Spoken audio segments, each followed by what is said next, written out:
Wapendwa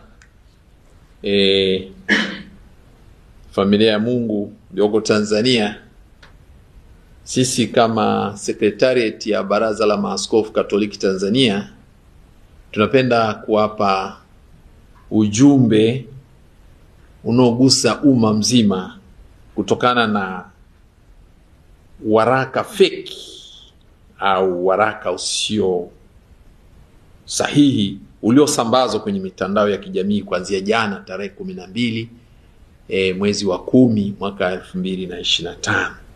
Waraka huo ulikuwa na kichwa cha habari: tamko la Baraza la Maaskofu Katoliki Tanzania TEC kuhusu amani kwa taifa kuelekea siku ya uchaguzi mkuu wa Jamhuri ya Muungano wa Tanzania utakaofanyika tarehe 29 Oktoba 2025. Wakaweka kwenye mabano sauti ya watu, sauti ya Mungu. Tunapenda kukanusha waraka huu kwa kusema kwamba maaskofu wetu hawakutoa, maaskofu wa Baraza la Maaskofu Katoliki Tanzania hawakutoa waraka huu kwa waumini na kwa Watanzania wote kwa ujumla.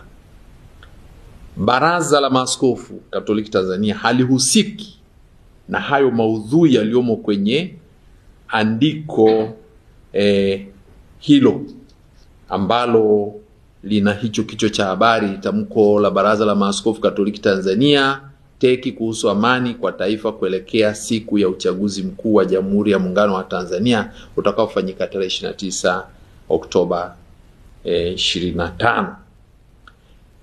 Hii ni tabia mbaya ya kutumia taasisi ya maaskofu na hata kutumia sahihi ya askofu rais wa Baraza la Maaskofu Katoliki Tanzania kupitisha ujumbe ambao haujatokana na baraza.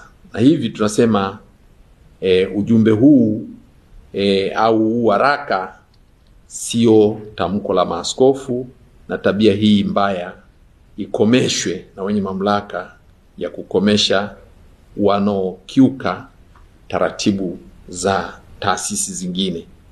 Tunawataka wenye tabia hiyo wao wenyewe pia, kwa sababu ni binadamu wenye utashi, waache tabia hiyo mbaya, kwa sababu wamefanya jambo hili kwa makusudi. Na Baraza la Maaskofu limeagiza ujumbe huu ukanushwe